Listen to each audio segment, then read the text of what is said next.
네, 안녕하십니까 여러분, 허니쌤입니다. 매일 국어 공부, 이번 시간은 비문학입니다. 171번이고요. 시작해 보겠습니다. 1번 1문단 범죄란, 범죄 여러분 알죠?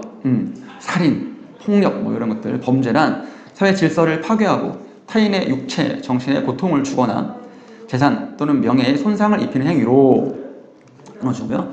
사회의 안녕과 개인의 안전에 해를 끼친다. 범죄란 이렇게 나쁜 영향을 미친다라는 것입니다. 그래서 인과 사람들은 여러 논의를 통해 범죄 발생률, 범죄가 일어나는 그 확률을 낮추려고 노력해왔고 그 결과 탄생한 것이 바로 범죄학이다. 범죄학, 이 탄생하게 된 계기, 탄생의 계기가 나와 있습니다.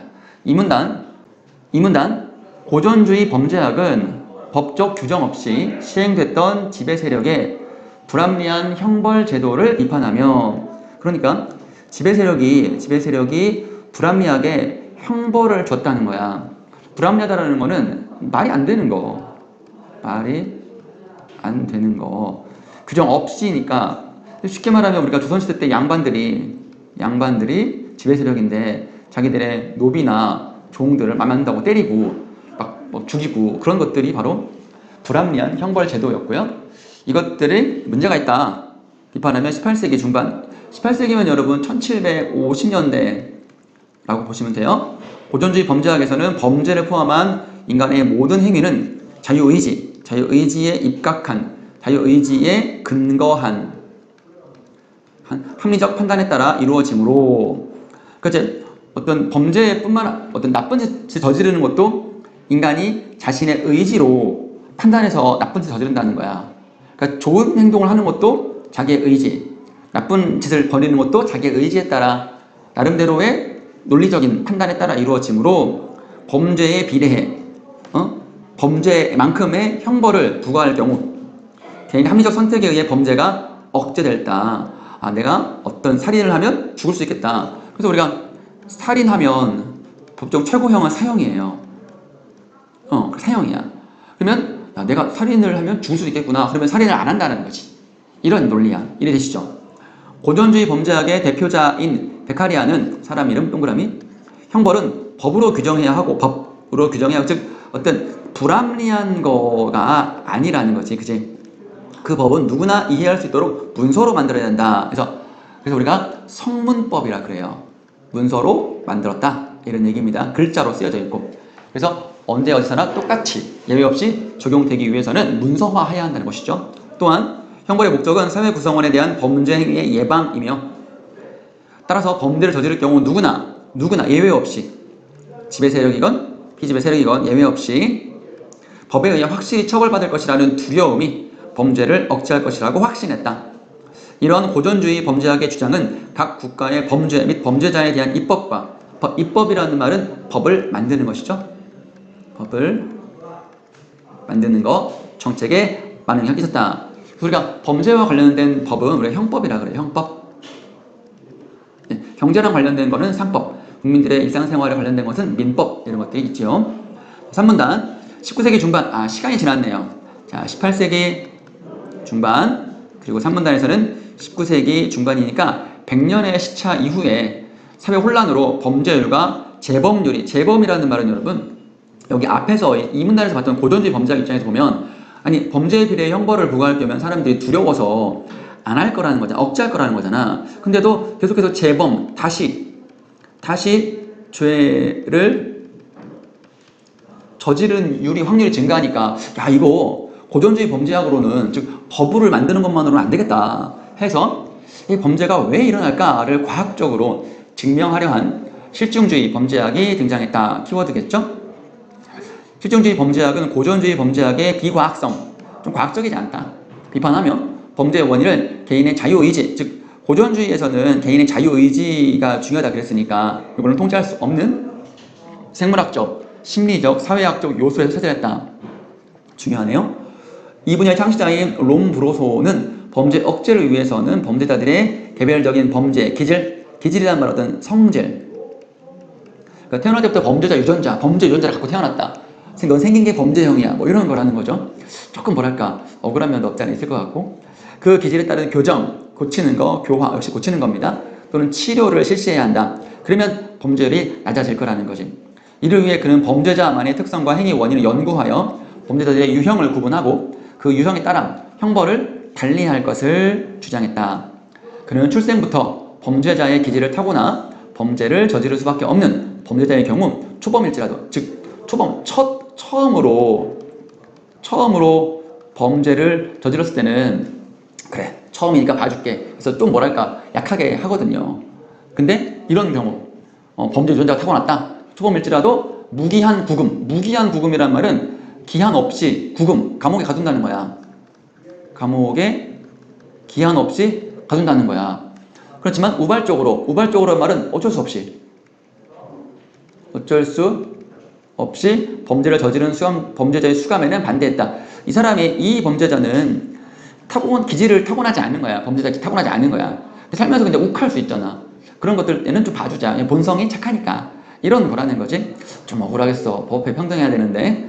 이런 생각은 이후 집행유예라는 말은 그러니까 1년 징역에 2년의 집행유예라는 말은 징역이면은 감옥 가야 되는데 2년 동안은 이 감옥 가는 거를 미뤄줄게. 만약에 2년 동안에 네가 똑같은 범죄 저지르면 그때는 감옥 간다 1년. 그러니까 이제 2년만 반성하면 잘 살면 감옥 안 가는 거지. 바깥에서 이제 있는 거지. 감옥 안 가는 거야. 그러니까. 그렇지만 이거는 유죄는 유죄야. 죄가 인정됐는데 다만 네가 인성 괜찮은 것 같으니까 감옥 가는 걸 면해줄게. 대신 2년 동안 조용히 있어야 돼. 이렇게 하는 것이 집행유예 제도입니다. 자, 3문단. 이러한 범죄학의 큰 흐름들은 범죄를 억제하려는 그동안의 법체계와 정책의 기본이 되어왔다. 하지만 1970년대 이후 역시 시간이 흐른 거죠. 역시 이건 20세기 후반이네요. 이후 이러한 시도들의 범죄 감소 효과에 대한 비판이 일면서, 즉 범죄 감소가 그렇게 많이 있지 않더라. 환경에 의한 범죄 유발 요인. 어떤 환경에 처해 있느냐. 그러니까 환경에 대해서 연구를 해가지고 이런 환경을 좀 고치면 범죄율이 좀 이제 줄어들 거 아니냐. 이 연구하는 환경범죄학이 주목을 받았대요. 환경범죄학 키워드입니다. 이런 가운데 건축학이나 도시설계 전문가들은 범죄의 원인과 예방 해법을 환경과 디자인에서 찾아야 된다고 주장했고요. 바로 셉테드, 이것도 체크라 불리는 범죄 예방 설계가 그것이다. 셉테드는 건축 설계나 도시 계획 등을 통해 대상 지역의 방어적 공간 특성을 높여 범죄 발생 가능성을 줄이고 지역 주민들이 안정감을 느끼도록 하여 궁극적으로 삶의 질을 향상시킨다. 그러니까 이거는 예를 들면 이런 거예요. 가로등을 많이 설치하는 거야. 그럼 밝잖아. 어두운 데를 없애버리는 거지. 그리고 공사장이라든가 이런 것들 좀 으슥한 거, 우리가 좀 음침한 거, 그런 걸 다 없애버리는 거지. 밝게 만들어버리는 거야. 그러면은 범죄 발생 가능성이 낮다라는 그런 것이죠, 여러분. 이해되시죠? 자, 예를 들면 셉테드는 다음의 원리로 이루어진다.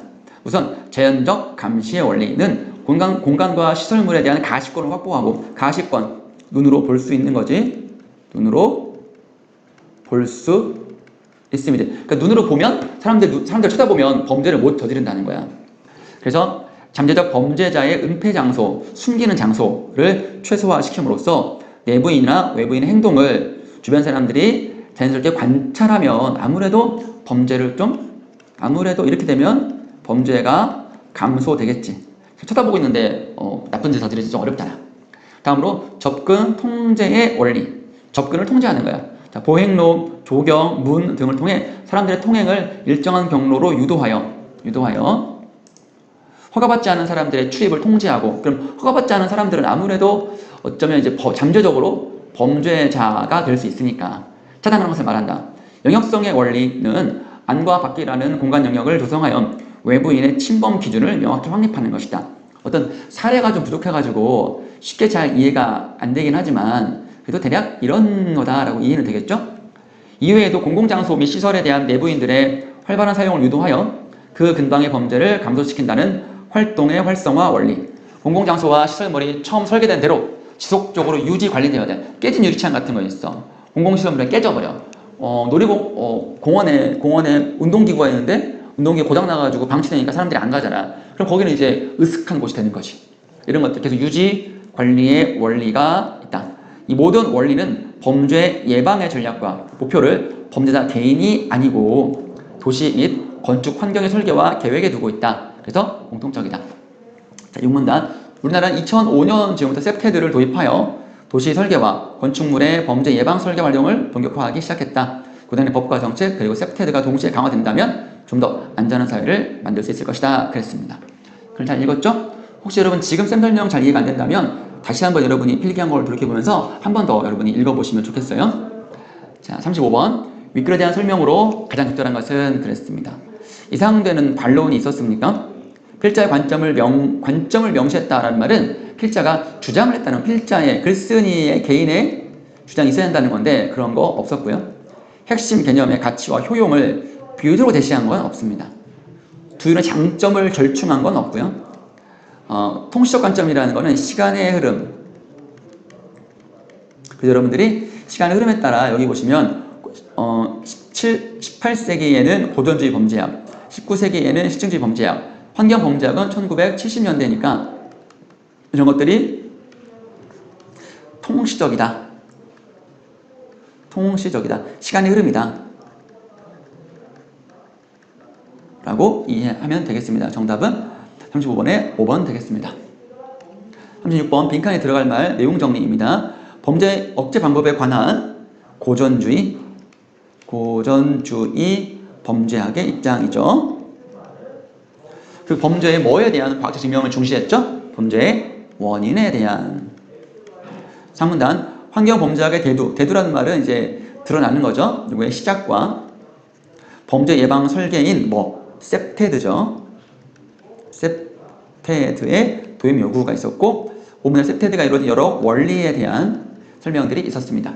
37번 기억은 이제 여러분 보시면 기억은 고전주의 범죄학이고 니은은 실증주의 범죄학입니다. 이거 체크 잘 해주시고요. 그래서 한번 써보는 게 좋아요. 그냥 고전 이거는 실증이랑 써도 괜찮습니다. 적절하지 않은 것은이고요. 자, 기억은 법적 근거 없이 부과된 형벌은 정당하지 않다. 그래서 이거는 그 몇 문단이죠? 눈으로만 볼게요, 여러분들. 여기 이 부분. 법적 규정 없이 시행되었던 지배 세력의 불행 형벌 제도를 비판했다 했으니까 요거는 이제 몇 문단이죠? 2문단. 그리고 이제 2문단을 보면 확인할 수 있고요. 자, 니은 실증 범죄자들의 특성과 행위 원인을 바탕으로 범죄 유형을 구분해야 한다. 유형을 구분해야 한다라고 말하고 있습니다. 눈으로 볼게요. 여기 유형이라는 말 여기 유형을 구분하고 유형에 따라 했으니까 근거 되겠죠? 그래서 3문단. 다음 3번 기억이에요. 고전주의는 니은과 달리 연구의 초점을 범죄 처벌보다는 범죄 원인에 두고 있고 원인은 여기 니은이잖아요. 기억은 처벌에 두는 것이죠. 그래서 3번이 적절하지가 않습니다. 역시 이 문단 보면 나와 있겠죠? 기억은 니은과 달리 범죄에 따른 형벌을 예외 없이 적용한다. 그래서 누구나 법을 통해 적용해야 한다. 여기 누구나라고 선생님이 예외 없이 라는 걸 썼잖아요. 이거 참고하면 37번에 4번도 이 문단에서 확인 가능하고요. 니은은 이걸 기억을 비판했으니까 이거 안 된다고 했었죠. 또 니은은 기억과 달리 인간의 자유의지를 통해서는 안 된다. 그래서 니은은 기억을 비판했으니까 이런 설명 적절합니다. 38번 뭐를 이런 것들은 다 뭐를 줄이는 거예요. 그래서 이제 마지막 문단이나 마지막 부분을 보면은 되겠죠. 여기 안전한 사회는 어떻게 만들어지는 겁니까? 범죄가 일어나는 거. 범죄 발생이나 범죄 발생률을 줄여 안전한 사회를 만들겠죠? 네. 여기까지 여러분들 171번 공부했습니다. 꼭 복습해 주시고요. 미리 문제를 꼭 풀어서 푼 다음에 선생님의 해설을 같이 맞춰보는 것이 항상 바람직합니다. 수고했습니다. 내일 172번으로 뵙겠습니다. 안녕.